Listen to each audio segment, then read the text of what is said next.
আপনারা দেখতে পাচ্ছেন আমাদের হাতে আছে, এটা হলো লতিরাজ কচুর চারা। এটা একটা উন্নত জাতের কচুর চারা। আর অনেকে আছেন যে উন্নত জাতের কচুর চারা আপনারা সংগ্রহ করতে চাচ্ছেন, কিন্তু অনেকে পাচ্ছেন না। অনেকেই আপনার ভুলভাল চারা অনেক জায়গা থেকে সংগ্রহ করেন এবং ধরা খাচ্ছেন।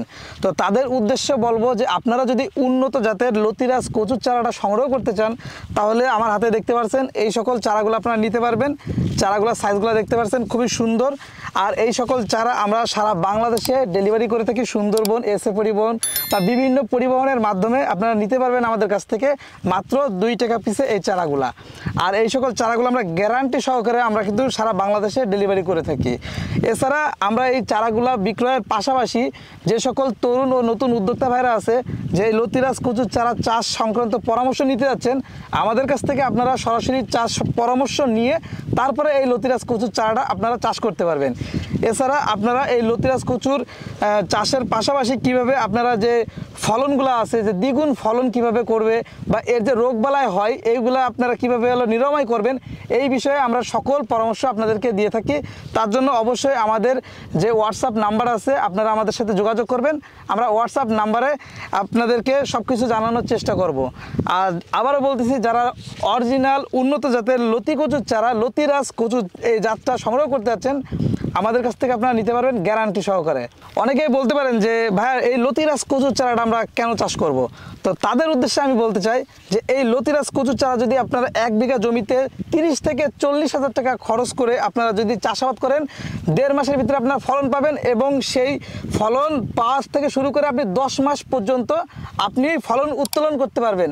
অতএব আপনি 10 মাসে যদি বাজার দর হিসেব করি কম বেশি করে এভারেজে আপনারা 15 থেকে 20 হাজার টাকা আপনারা প্রতি হাটে বিক্রয় করতে পারবেন। এবং দেখা যায় যে বছর শেষে আপনারা 6 থেকে 7 লক্ষ টাকা আপনারা শুধু এই লতি কচু চাষ করে 1 বিঘা জমি থেকে আপনারা ইনকাম করতে পারবেন খুবই সহজে। আর একটা বিষয় আপনাদেরকে জানাই যে লতিরাজ কচু চাষ বিষয়ে যে আপনাদের জমিটা কেমন নির্বাচন করবেন, অবশ্যই আপনার এমন জমি নির্বাচন করবেন যে জমিটা আপনার অতিরিক্ত উঁচু হবে না, আবার অনেক নিচু হবে না। সমতল জমি বা যে জমিতে আপনি একবার সেচ দিলে 2 দিন আপনার মাটিটা ভিজে ভিজে থাকবে, এরকম জমি নির্বাচন করবেন। এবং জমিটা আপনার শুরুতে ইরি ধান বা আমন ধানের মতন চাষ দিয়ে নেবেন। অতএব পাওয়ার টিলার থেকে জমিটা 2-3 বার চাষ দেওয়ার পরে সেই জমিতে আপনি মই দিয়ে সমান করে নেবেন। এরপরে আপনি জমিতে সার কীটনাশক ব্যবহার করবেন। তার একদিন পরে আপনি এই চারাটা রোপণ করবেন এবং 1 বিঘা জমিতে আপনি ইউরিয়া সার 20 কেজি এবং আপনার টিএসপি 10 কেজি, জিপসাম আপনি ব্যবহার করবেন 20 কেজি এবং পটাশ সার 20 কেজি, তারপরে থিওবিট আছে এটা আপনি দিতে পারেন 2 কেজি, রুটন দিতে পারেন 2 কেজি। এরপরে আপনি চাইলে যদি গোবর সার বা জৈব সার থাকে এইগুলো আপনি 2 থেকে 3 ট্রলি মতন আপনি জমিতে দিবেন এবং জমিতে সুন্দরভাবে আপনি এই সারগুলো একত্রে মিশিয়ে সমান করে তারপরে কিন্তু এই চারাটা আপনি রোপণ করবেন। আশা করছি আপনাদের কোনো চারাই মিস হবে না, আপনারা শতভাগ নিশ্চয়তার সাথে এই চারাটা পাবেন এবং আপনারা দ্বিগুণ ফলন লাভ করতে পারবেন। তো তরুণ উদ্যোক্তাদের উদ্দেশ্যে একটা কথাই বলবো, যারা এই লতি কচুর চারাটা সংগ্রহ করতে চান খুব সহজেই আমাদের থেকে এই চারাটা সংগ্রহ করতে পারবেন। আমাদের ঠিকানা যশোর বাগারপাড়া থানা, পুলেরহাট বাজার, অথবা আপনারা অনলাইনের মাধ্যমে আমাদের সাথে যোগাযোগ করে এই চারাটা নিতে পারবেন।